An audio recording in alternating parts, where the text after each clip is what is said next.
সুপ্রিয় শিক্ষার্থী বন্ধুরা, আসসালামু আলাইকুম। ম্যাথ ঘরের এই পর্বে আমরা নিয়ে এসেছি চতুর্থ শ্রেণীর দ্বিতীয় অধ্যায়ের 33 পৃষ্ঠার যোগ ও বিয়োগ সম্পর্কিত অঙ্কগুলো। এর 5 নম্বর অঙ্কটি দেখো, এমন একটি সংখ্যা নির্ণয় করো যা 1543 থেকে 500 বড়। যেহেতু সংখ্যাটি 1543 থেকে 500 বড়, সেহেতু 1543 সাথে 500 যোগ করলে আমরা সংখ্যাটি পেয়ে যাব। তাহলে নির্ণয় সংখ্যা 1543 যোগ 500। তাহলে 3 আর 0 যোগ করলে 3, 4 আর 0 যোগ করলে 4, 5 আর 5 যোগ করলে 10-এর 0, হাতে রইল 1, 1 আর 1 যোগ করলে 2। উত্তর সংখ্যাটি হবে 2043। শিক্ষার্থী বন্ধুরা, তোমাদের বইয়ের 6 নম্বর অঙ্কটিতে বলা আছে 6, 4, 8 ও 0 অঙ্কগুলো মাত্র একবার ব্যবহার করে গঠিত বৃহত্তম ও ক্ষুদ্রতম সংখ্যার পার্থক্য কত। তাহলে আমরা দেখি 6, 4, 8 ও 0 অঙ্কগুলো মাত্র একবার ব্যবহার করে গঠিত বৃহত্তম সংখ্যা হচ্ছে 8, 6, 4, 0। ক্ষুদ্রতম সংখ্যা হচ্ছে 4, 0, 6, 8। যেহেতু এই অঙ্কগুলোর মধ্যে ক্ষুদ্রতম সংখ্যা 0, তারপরে ক্ষুদ্রতম সংখ্যা হচ্ছে 4, তাহলে আমরা 4কে প্রথমে লিখব, 4, তারপর 0, তারপরে 6, তারপরে 8। এখন সংখ্যা দুটিকে আমরা বিয়োগ করি।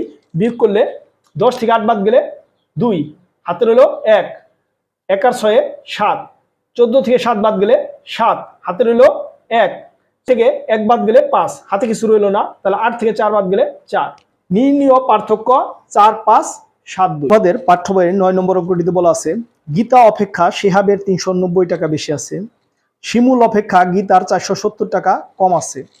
শিমুলের কাছে 890 টাকা আছে, গীতা ও শিহাবের কাছে কত টাকা আছে? তাহলে দেখো, শিমুলের আছে 890 টাকা।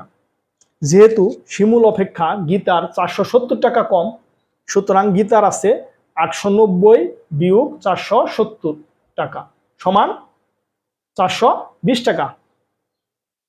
আবার যেহেতু শিহাবের গীতা অপেক্ষা 390 টাকা বেশি আছে, সুতরাং শিহাবের আছে 420 যোগ 390 টাকা।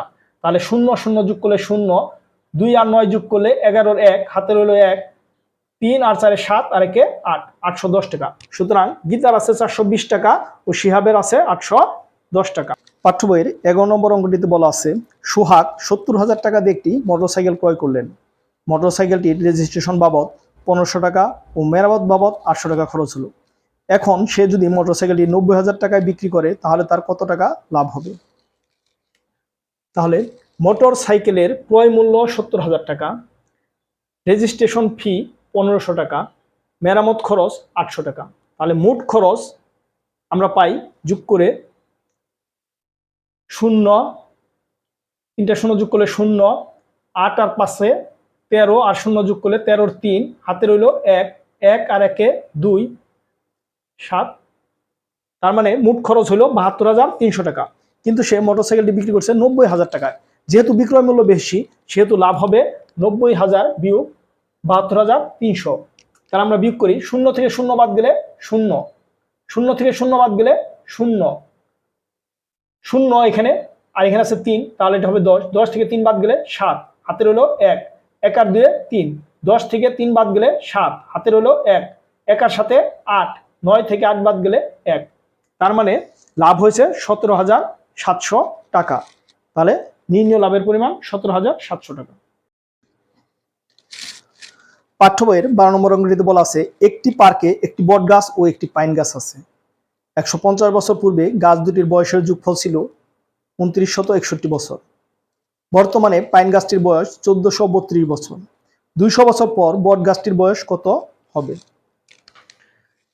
শিক্ষার্থী বন্ধুরা, যেহেতু গাছ দুটি, সেহেতু 150 বছর পর গাছ দুটির বয়স বাড়বে 150 যোগ 150 বছর সমান 300 বছর। সুতরাং গাছ দুটির বর্তমান বয়স 2961 যোগ 300 বছর। তাহলে 1 আর 0 যোগ করলে 1, 6 আর 0 যোগ করলে 6, 9 আর 3 যোগ করলে 12-এর 2, হাতে রইল 1, 2 আর 1 3, তার মানে 3261 বছর। বট গাছটির বর্তমান বয়স আমরা বের করতে পারি, যেহেতু দেওয়া আছে বর্তমানে পাইন গাছটির বয়স 1432 বছর। তাহলে সুতরাং বট গাছটির বর্তমান বয়স হবে 3261 মাইনাস 1432। তাহলে এখানে 1, এখানে 2, এটাকে 11 মনে করি, 11 থেকে 2 বাদ গেলে 9, হাতে রইল 1, 1 আর 3 4, তাহলে 6 থেকে 4 বাদ গেলে 2, এদিকে আবার হচ্ছে 2, এখানে হচ্ছে 4, তাহলে এটাকে 12 মনে করি। 12 থেকে 4 বাদ গেলে 8, হাতের হলো 1, 1 আর 1 2, 3 থেকে 2 বাদ গেলে 1, 1829 বছর। এখন 200 বছর পর বট গাছটির বয়স কত হবে? তাহলে সুতরাং 200 বছর পর বট গাছটির বয়স হবে 1829 যোগ 200। তাহলে 9 আর 0 যোগ করলে 9, 2 আর 0 যোগ করলে 2, 8 আর 2 যোগ করলে 10 এর 0, হাতের হইল 1, 1 আর 1 যোগ করলে 2, তার মানে 2029 বছর। অর্থাৎ 200 বছর পর বট গাছটির বয়স হবে 2029 বছর।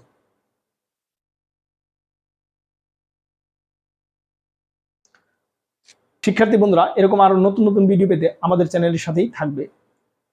যারা এখনো আমাদের চ্যানেলটি সাবস্ক্রাইব করেনি তারা আমাদের চ্যানেলটি সাবস্ক্রাইব করে নিও, লাইক করিও, কমেন্ট করো এবং প্রিয়জনদের সাথে শেয়ার করিও। ধন্যবাদ সবাইকে।